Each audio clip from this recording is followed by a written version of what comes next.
Khan sir, आपने बताया कि भाई मूवी बनने में 3 घंटे का 3 साल लग जाता है।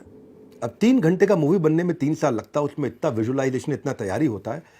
तो खान सर को जब 1 घंटे का क्लास लेना होता है तो उसके पीछे क्या प्रिपरेशन होता है और कैसे प्रिपेयर करते हैं? क्योंकि आपके कंटेंट में तर सुपर फास्ट एक्सप्रेस और इतनी स्पीड से आप बोलते जाते हैं और इतना कंटेंट इतना जाता है, आपका वर्ड्स पर मिनट। मैं सोचता हूँ मैं तेज बोलता था, आपसे मिलने के बाद हमको लगा भाई कुछ सीखना पड़ेगा करके। तो ये क्या तैयारी करके रखते हैं कि ऐसा निकलता है आपके यहाँ से, जैसे मतलब कभी आदमी भागता हो तो उसके शरीर से पसीना निकलता है, आप और हम लोग भागते तो कंटेंट निकलता है। तो वो तैयारी क्या करते हैं, प्रिपरेशन, चुटकुला कैसे डालते हैं? चुटकुला पहले सोच के आते हैं, वही ऑन द स्पॉट प्लान करते हैं? हम लोग जब स्टूडेंट लाइफ में थे ना, तो हम लोग पढ़ने में एकदम बेवकूफ़ थे। मतलब 40 लड़कों के स्टूडेंट में 37 रैंकिंग आती थी।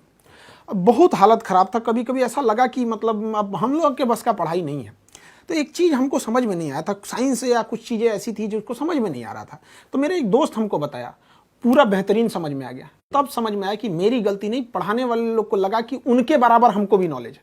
तब हमको ये रियलाइज़ हुआ कि हमारा काम पढ़ाने से ज़्यादा समझाने पे होना चाहिए। लड़का को क्या समझ में आ रहा है वहाँ पे, उसका लेवल क्या चीज़ है।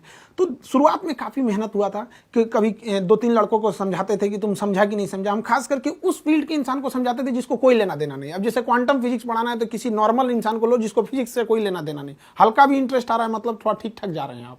तो कोशिश यही रहती है कि पढ़ाई उस इंसान को भी पढ़ा दिया जाए जो 20 साल पहले पढ़ाई छोड़ चुका है और उसके अंदर ललक जग जाए कि हमने क्यों छोड़ा था। मेरा प्रश्न ये भी है साथ में, अप्रोच और मानसिकता के अलावा आपकी मैं ये भी जानना चाहता हूँ, कंटेंट कैसे बनाते हो आप? कंटेंट धीरे धीरे एक इकट्ठा होता है। अचानक कोई सोचेगा विवेक बिंद्रा बन जाए, कहाँ से होगा? आपके पास ये कंटेंट एक दिन में तो आया नहीं यहाँ पर। ये करने तो एक धीरे धीरे ना एक बिल्टअप होते रहता है। स्कूलिंग लाइफ में थे, फिर कॉलेज लाइफ में थे, हमको लगा कि नहीं ये टीचर इस चीज़ को ऐसे नहीं ऐसे समझाते तो और अच्छा से समझ में आता। तो कई बार ऐसा होता है क्लास खत्म होने के बाद ना लड़के को जब लगता था कि थोड़ा सा फंस गया है तो वो ना एकदम टेंशन फ्री हो जाता, अरे हमको कोई दिक्कत नहीं, क्लास के बाद हम खान से पूछ लेंगे।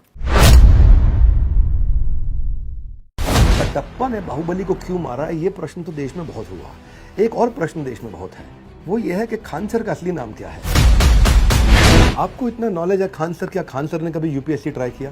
खान सर कौन है, एक शब्द में कैसे डिस्क्राइब करेंगे? बिहार में बहुत अनएम्प्लॉयमेंट है, जो नेशनल एवरेज है बिहार का अनएम्प्लॉयमेंट एवरेज, बेरोजगारी से डबल चल रहा है। आपके हिसाब से इसका क्या कारण है?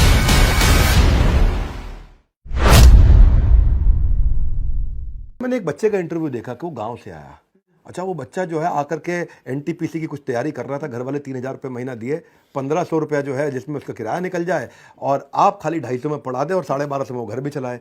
तो ये जो आपने किया, इतनी मुश्किलों में आप बच्चे को, जहाँ इतना अभाव है वहाँ पे भी आप इतना बड़ा करना चाह रहे हैं। आप ऐसे बच्चों को आज कोई इंपॉर्टेंट अगर एक मैसेज देना चाहें, भाई ये तो मैंने अभी करी तारीफ, लेकिन मैं आपसे मैसेज मांगूं तो क्या मैसेज देना चाहेंगे आज आप बच्चों को बड़ा भारत प्लेटफॉर्म से? नाम ही है इसका, बड़ा भारत प्लेटफॉर्म। हर स्टूडेंट को ना इतना जी जान लगा के मेहनत करना चाहिए ना कि उसकी सफलता से केवल उसका परिवार नहीं बल्कि पूरा देश गौरवान्वित होना चाहिए। आज अब्दुल कलाम, विवेक बिंद्रा जैसे, स्वामी विवेकानंद जैसे लोगों से केवल उनका परिवार प्रभावित नहीं है, पूरा देश प्रभावित है। तो उसकी मेहनत उस तरह से होना चाहिए कि उसको देश को प्रभावित करना है। ऐसा नहीं कि 1 घंटा पढ़ लिए या कर लिए, तो उनको पूरी मेहनत करना चाहिए। और ये जो डिस्ट्रैक्शन की बात कर रहे हैं, उनको ऐसे चीजों पे ज्यादा ध्यान देना चाहिए जो उनके काम लायक चीजें। बहुत सारी चीजें ऐसे एंटरटेनमेंट के तौर पे है लेकिन वो काम लायक चीजें, तो इस सब चीजों पे ध्यान देना चाहिए और हमेशा देश के बारे में सोचना चाहिए।